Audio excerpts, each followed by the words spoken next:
Magandang buhay! Hello mga kumare! Alam nyo ba ang tawag sa bulaklak na ito? Ito pala ay alas 10 dito sa amin. Pero kay paring Google, iba-iba ang tawag dito. Rose moss porcelain, Portulaca grandiflora, rose moss, at sun plant. Meron itong iba't ibang kulay.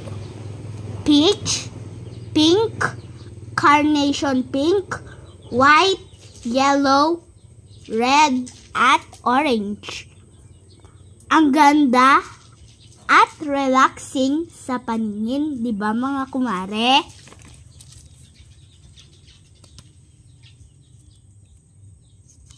Mga kumare, try ninyo na din magtanim.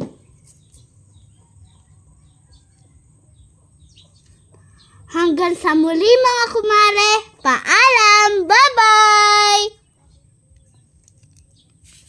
Bye-bye! Thank you for watching mga kumare. Bye-bye!